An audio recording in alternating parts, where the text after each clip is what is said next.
मध्य पूर्व में इसराइल और ईरान के बीच हालात संगीन बने हुए हैं। चंद घंटों में इसराइल ईरान पर हमला कर सकता है और कई जानकारों के मुताबिक यह हमला ईरान के परमाणु ठिकानों पर हो सकता है। पूर्व राष्ट्रपति डोनाल्ड ट्रंप ने भी यही सुझाव दिया था। हालांकि जो बाइडेन, जो कि मौजूदा राष्ट्रपति हैं, वो इसका खुलकर विरोध कर रहे हैं। बेंजामिन नेतन्याहू अपने देश की जनता के सामने आए।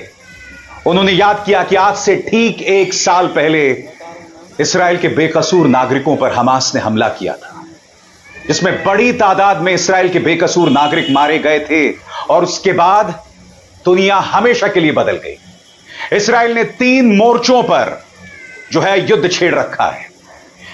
ईरान के साथ उसका तनाव लगातार बढ़ता जा रहा है और कभी भी वो ईरान पर हमला कर सकता है।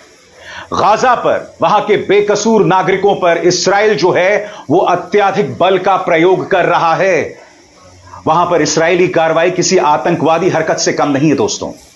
और तीसरा, लेबनान। जी हां, दक्षिणी लेबनान पर लगातार हमले जारी हैं। हालात इस कदर संगीन है दोस्तों कि ईरान को अपने हवाई अड्डों को कुछ देर के लिए बंद करना पड़ा था। जी हां, और यही नहीं, बीबीसी के मुताबिक दक्षिणी बेरूत पर एक बार फिर इसराइल ने हमला किया है, यह कहते हुए कि ये हिजबुल्लाह के गढ़ हैं। तो आप देख सकते हैं दोस्तों, तनाव इस वक्त अपने चरम पर है। बेंजामिन नेतन्याहू देश के सामने आते हैं, दुनिया के सामने आते हैं और एक बार फिर साफ लफ्जों में कहते हैं कि जिस तरह से ईरान ने इसराइल के ठिकानों को निशाना बनाया था, उसे इसकी कीमत चुकानी पड़ेगी और जवाबी हमला होगा।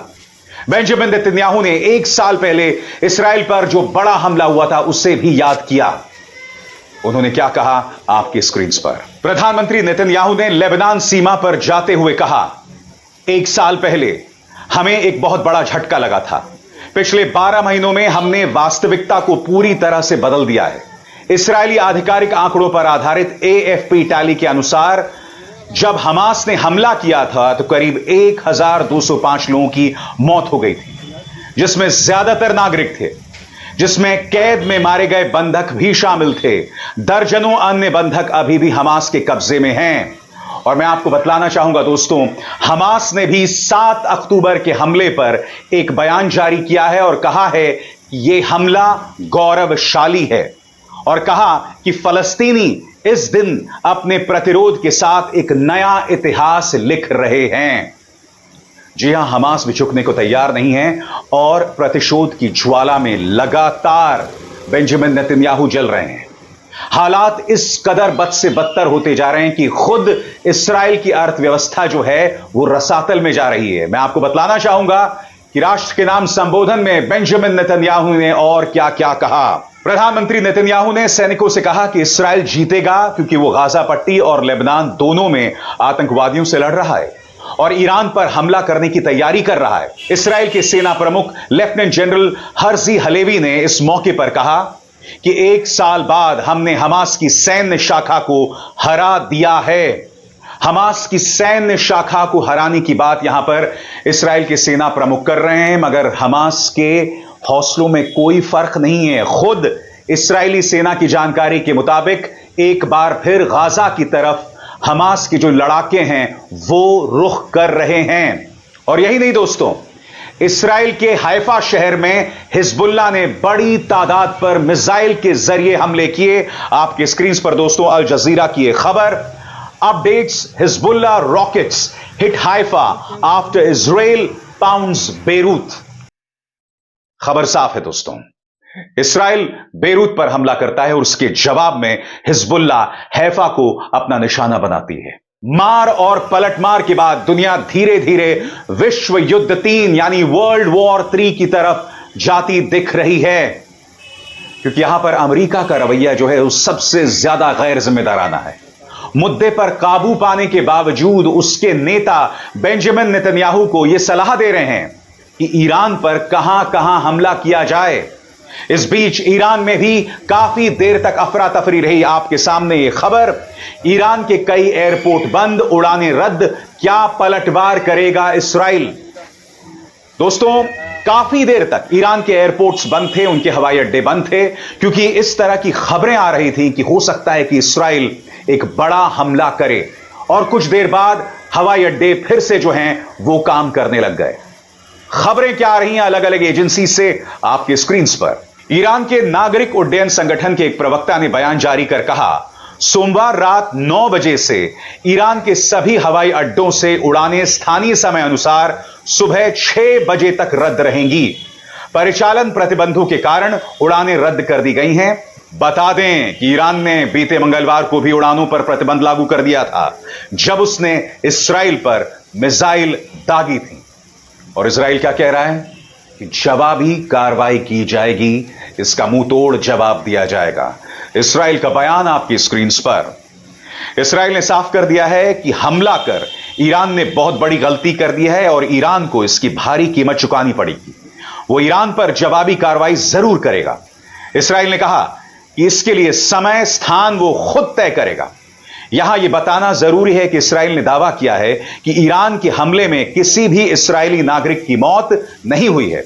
कुछ इमारतों को नुकसान जरूर हुआ है। उसने पूरी तरह से ईरान के हमले को नाकाम कर दिया है। दोस्तों, इस बीच गाजा का जो आम इंसान है उसकी जिंदगी बद से बदतर होती जा रही है। इस वक्त लेबनान का जो शरणार्थी संकट है वो बद से बदतर होता जा रहा है। मैं आपको बतलाना चाहूंगा कि गाजा की तरफ से वहां के स्वास्थ्य मंत्रालय का यह बयान सामने आता है, जिसमें वो कहते हैं कि अब तक करीब 42,000 लोग मारे गए हैं। पिछले एक साल में करीब 42,000 लोग मारे गए हैं सिर्फ गाजा में। धीरे धीरे गाजा के अंदर एक पूरे समुदाय की पहचान को खत्म किया जा रहा है। इस्राइल भी 3 तरफ से घिरा हुआ है। उसने लेबनान के खिलाफ जंग छेड़ रखी है, बेरूत पर लगातार हमला कर रहा है, ईरान के साथ जो तनाव है वो तमाम रिकॉर्ड्स तोड़ रही है, और दूसरी तरफ गाजा के बेकसूर नागरिकों पर हमला किया जा रहा है। मगर यह भी हकीकत है दोस्तों कि इस सिलसिले की शुरुआत आज से 1 साल पहले आज ही के दिन 7 अक्टूबर को हुई थी, जब पैराशूट्स में हमास के लड़ाके जो हैं उन्होंने इस्राइल में प्रवेश किया था और एक बहुत ही शॉकिंग आतंकवादी हमला किया था। और जैसा कि इस्राइल दावा करती है, उसके करीब 1200 नागरिक मारे गए थे। कम से कम 250 लोगों को बंधक बनाया था हमास ने। कई लोग तब से रिहा कर दिए गए हैं, मगर अब भी कई लोग उनके यहां बंधक हैं। सोच के भी सिहरन पैदा होती है दोस्तों कि उनकी क्या हालत हो रही होगी। मगर हकीकत यह है कि हर गुजरते दिन के साथ दुनिया जो है वो 3rd वर्ल्ड वॉर की तरफ बढ़ रहा है। और मैं बार बार कह रहा हूं, कई लोग जो इस वक्त युद्ध को रोमांटिसाइज कर रहे हैं, जो कह रहे हैं कि भाई ईरान को बर्बाद कर दिया जाना चाहिए या इस्राइल को बर्बाद कर दिया जाना चाहिए, वो भूल जाते हैं कि आप और हम भारत में बैठ के जो बातें कर रहे हैं, ये मत भूलिए कि आग की लपटें भारत तक भी पहुंचेंगी, प्रत्यक्ष और अप्रत्यक्ष तौर पर। तेल की कीमतें लगातार बढ़ने वाली हैं और इस बात की आशंका है कि इस्राइल ईरान के तेल ठिकानों पर शर्तिया तौर पर हमला करेगा। कुछ देर के लिए हम सोच भी लें दोस्तों कि परमाणु ठिकानों पर हमला ना हो, और अगर ऐसा होता है तो चेरनोबिल जैसा हादसा दोबारा हो सकता है। जब आपको याद होगा कि परमाणु ईंधन के रिसाव से चेरनोबिल में कई लोगों की मौतें हो गई थी और आने वाली कई पीढ़ियां बर्बाद हो गई थी। क्या हम चाहते हैं कि इतिहास एक बार फिर दोहराया जाए ईरान में? और आप और हम इस बात को बखूबी जानते हैं कि ईरान एक अनडिक्लेयर्ड न्यूक्लियर पावर है। जी हां, अमेरिका और पश्चिमी देशों के विरोध के बावजूद इस तरह की खबरें हैं कि पाकिस्तान चाइना की मदद से उसके पास एक न्यूक्लियर बॉम्ब है। हालांकि उस न्यूक्लियर बॉम्ब का क्या अस्तित्व है कोई नहीं जानता, मगर सोचकर भी सिहरन पैदा होती है दोस्तों कि जवाबी कार्रवाई में ईरान क्या कर सकता है या इस्राइल क्या करेगा अगर उसको यह पता चल जाए कि ईरान परमाणु बॉम्ब का इस्तेमाल कर सकता है।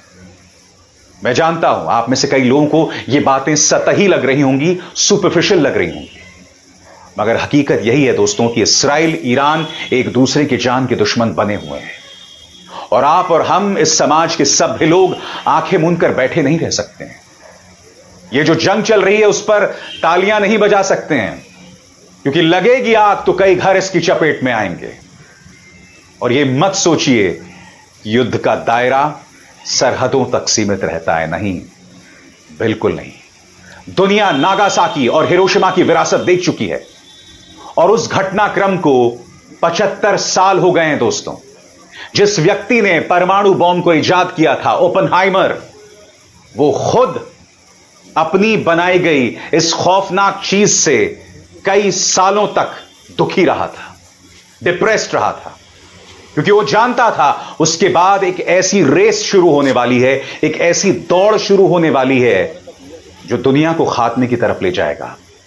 इसीलिए हर जिम्मेदार शख्स को इस्राइल और ईरान वाले घटनाक्रम पर सोच समझकर कुछ बोलना चाहिए, और बहुत जरूरी हो जाता है कि इस पर अमेरिका जिम्मेदारी से अपना किरदार निभाए। अभिसार शर्मा को दीजिए इजाजत। नमस्कार। स्वतंत्र और आजाद पत्रकारिता का समर्थन कीजिए, सच में मेरा साथी बनिए। बहुत आसान है दोस्तों, इस ज्वाइन बटन को दबाइए और आपके सामने आएंगे ये 3 विकल्प, इनमें से एक चुनिए और सच के इस सफर में मेरा साथी बनिए।